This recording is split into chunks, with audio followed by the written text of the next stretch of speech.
And our final speaker of the night Oh.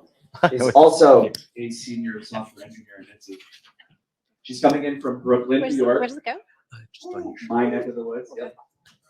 Where her hobby is completing the New York Times crossword puzzle.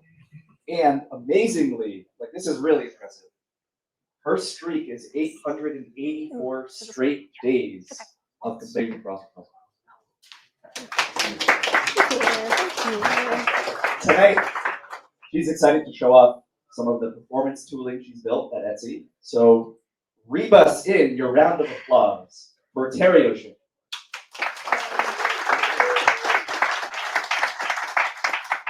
All right, thank you very much, Rick. Hi, everyone. I'm Terry O'Shea.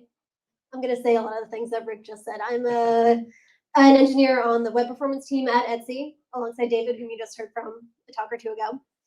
And today, I'm going to be talking a little bit about some of the ways that we can make performance best practices easier and more default for everyone working on large code bases.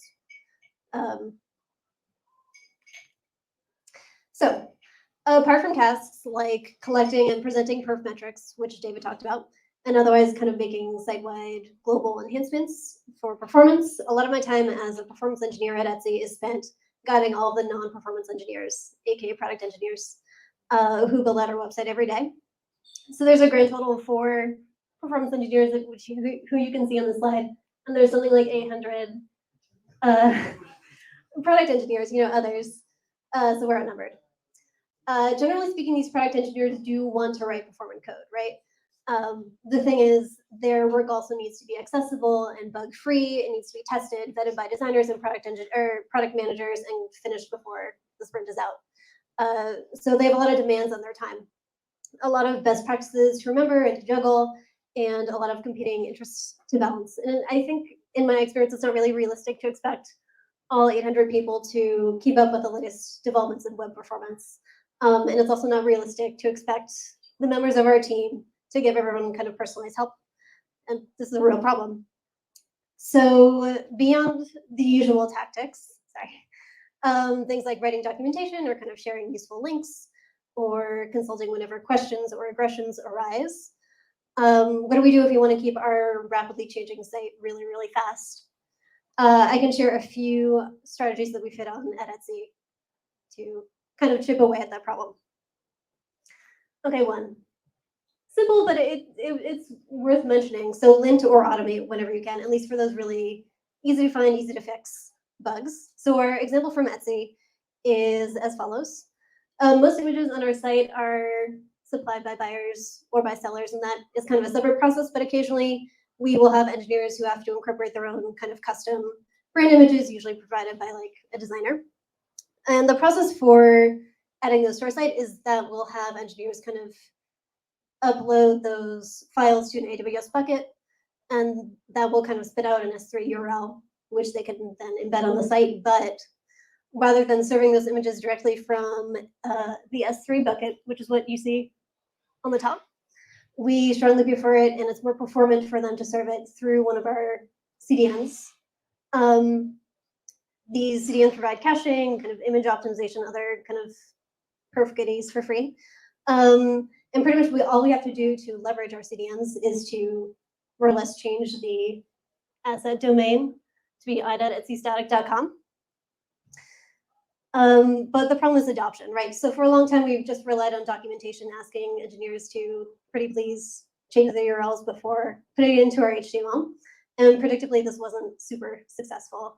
I think the issue was that people didn't know about this documentation where we made this request, or they read it once and forgot it, or they can't find this guidance in the first place. So we would just end up doing like large scale find and replaces in our code base, every few months. It was kind of a mess. But we've since finally added an actual automated testing to prevent new additions of these unpreferred URLs to our templates. And this means fewer of these are ending up in our code base. And there's less kind of grunt work for our team in the long run. So in general, we've learned to look for simple perf degradations that are easy to lint against, so we can kind of like nip in the bud and cut down on our grunt work in that way. All right. So I'll probably kind of gloss over the glossary because I feel like we know this. But before I merge into my second point, I thought I wanted to define a few things. A design system, for those who aren't familiar, is a collection of reusable components that create consistent visuals across an application and reduce developer toil. We have a strong design system at Etsy called Collage. Anyway, moving on. Now that we've established that, my second useful tip or kind of lesson is that it's really useful to smooth out your interfaces whenever you can. Anything that's complicated, if possible, is potentially overwhelming or discouraging to engineers who are new to web performance. And we've made use of this idea through our design system. This is kind of similar to what Kara was talking about in her talk, but in like a less fully featured way. What we did at Etsy is that we wanted to encourage the wider adoption of responsive images, which, if you don't know, kind of let you serve different sizes of an image to different devices or kind of screen widths, which is better for performance. But we were a little wary of asking people to implement those all by themselves.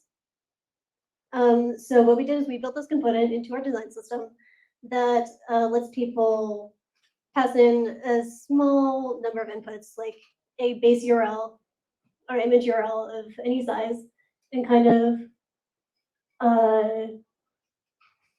other basic features of other kind of basic image attributes. And then we will automatically build in the source set and sizes attributes for that image and kind of spit out the lovely HTML that you see here. This way, product engineers don't have to understand the complexity. They can just kind of plug and play. Another example, kind of following the same idea, like smoothing out interfaces, is as follows. So at Etsy, we love web page test. There's just no better source for in-depth synthetic performance data, but there are several kind of particulars to testing Etsy on web page test. So we built an internal tool. Let's see if this works. Yeah. Sorry, it's kind of fuzzy, but we built a kind of wrapper around web page test internally in order to automate and smooth synthetic data collection, that whole experience for product engineers on our site. This tool has a bunch of defaults specific to Etsy. For example, an easy way to test logged in experiences, consistent use of 1 or 2 CDNs, consistent A/B experiment bucketing to reduce variance from test to test. Most notably, it has built-in support to test and compare all groups of the A/B experiments that our product engineers spend the vast majority of their time doing. So this has created a kind of paved path for Etsy engineers to get synthetic test data without having to go to web page test itself and separately consult really detailed documentation and follow a bunch of steps written somewhere else. And so this way, when we ask a product engineer to gather synthetic data before launching a new experiment, it's a much easier and less fraught proposition for them, with fewer knowledge requirements, fewer opportunities to make a mistake. And it's reduced toil for the perf team as well, because it's very easy to use and kind of tailored to our specific use case.